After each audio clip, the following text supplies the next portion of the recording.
kami dari kelompok 6 Ilmu Pengetahuan Bumi dan Antariksa akan memaparkan hasil diskusi kami mengenai cabang-cabang ilmu bumi dan antariksa.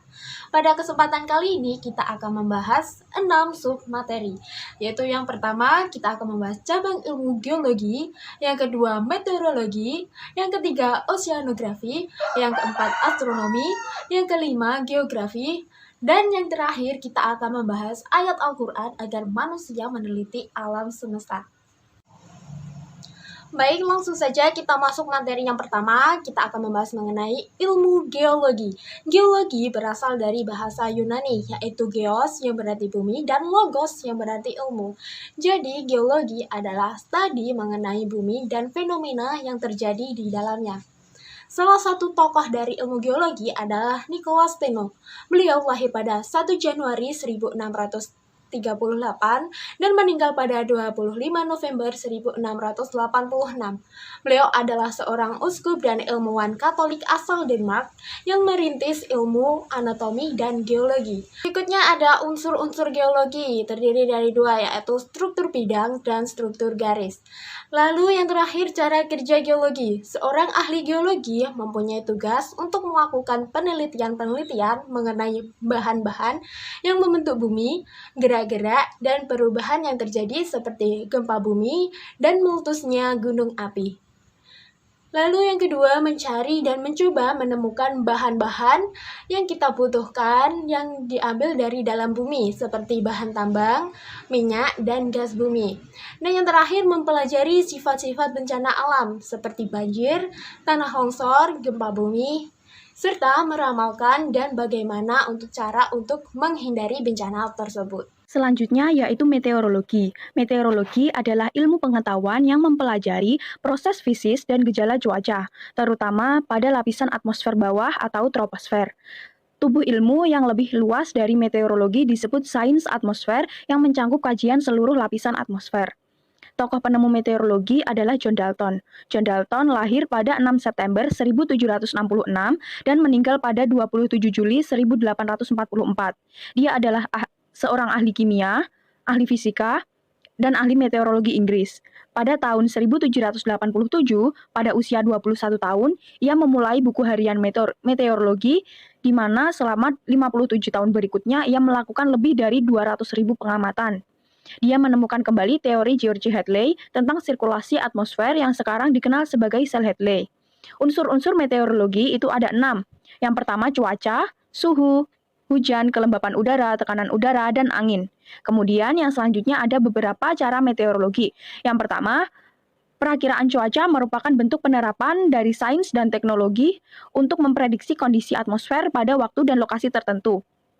Yang kedua, pada zaman modern, cuaca diprediksi dengan cara mengumpulkan data kuantitatif dari kondisi terkini atmosfer, kemudian memproyeksikan kondisi di masa depan menggunakan pendekatan ilmiah. Yang ketiga, peringatan cuaca buruk akan terjadi di masa depan sangat penting bagi beberapa pihak karena dapat melindungi nyawa dan properti mereka. Kemudian yang terakhir, sektor pertanian yang dapat menggunakan perakiraan cuaca berbasis temperatur dan presipitasi. Yang selanjutnya yakni oceanografi. Oceanografi berasal dari bahasa Yunani yakni oceanos yang berarti laut dan grapos yang berarti gambaran atau deskripsi. Oceanografi secara sederhana merupakan suatu ilmu yang mempelajari atau ilmu yang menceritakan tentang laut, baik bentuk, organisme, serta semua fenomena yang terjadi yang berhubungan dengan laut. Penemu ilmu oceanografi adalah Matteo Fontaine Maury, lahir pada 14 Januari 1806 dan wafat pada 1 Februari 1873. Beliau adalah bapak oceanografi modern dan meteorologi angkatan laut, serta beliau adalah ilmuwan laut. Untuk karya-karya beliau yang luas, terutama pada buku The Physical Geography of the Sea 1855 tentang oceanografi. Unsur-unsur dari ilmu oceanografi adalah yang pertama, organisme laut dan dinamika ekosistem. Yang kedua, arus laut. Yang ketiga, gelombang. Dan yang terakhir, geologi laut. Cara kerja dari ilmu oceanografi adalah ilmu ini mempelajari tentang sumber daya hayati laut, berbagai jenis ikan dan biota laut yang bisa dijadikan sumber pangan dan bahan obat-obatan. Selanjutnya, ilmu ini untuk mengetahui keberadaan sumber daya tersebut, mengetahui potensinya, cara memperolehnya, dan cara mengolahnya, serta bagaimana cara membudidayakannya agar tidak cepat punah. Selanjutnya, memanfaatkan laut untuk sarana berkomunikasi, seperti peletakan kabel dalam laut. Oceanografi juga digunakan untuk menentukan tempat yang tepat untuk memasang dan meletakkan posisi kabel yang tepat agar kabel bisa digunakan secara maksimal. Selanjutnya, menentukan batas-batas laut dari suatu negara di laut dan juga menentukan untuk tempat yang tepat meletakkan armada pertahanan. Cabang ilmu selanjutnya yakni astronomi. Astronomi dari segi etimologis berarti susunan bintang-bintang. Astronomi adalah ilmu pengetahuan yang mempelajari benda-benda langit. Ilmu ini secara umum mempelajari berbagai sisi dari benda-benda langit seperti asal-usul, sifat, fisika atau kimia, meteorologi dan gerak, dan juga pengetahuan akan benda-benda tersebut, serta menjelaskan pembentukan dan perkembangan alam semesta. Penemu ilmu astronomi adalah Anaximander, 610–546 Masehi. Beliau adalah filsuf Yunani yang pertama kali mengembangkan kosmologi atau pandangan filosofis sistematis tentang dunia yang sering disebut sebagai Bapak Ilmu Astronomi. Beliau menganggap bentuk bumi itu sebagai silinder dan angkasa berputar tiap hari mengelilinginya. Unsur-unsur dari ilmu astronomi adalah yang pertama, planet, yang kedua, satelit, yang ketiga, asteroid, yang keempat, komet, yang kelima, matahari, yang keenam, bintang, dan yang terakhir, ruang angkasa. Cara kerja ilmu astronomi adalah memastikan arah kiblat, sholat, dan rihiyatul masjid. Selanjutnya, mengetahui akan terjadinya peristiwa gerhana matahari atau gerhana bulan yang berpuluh bahkan 100 tahun yang akan datang. Ilmu ini bermanfaat juga sebagai penentu waktu dengan patokan langit. Dengan ilmu astronomi, berbagai fenomena alam yang ada di bumi dapat dilihat dan diprediksi dengan baik.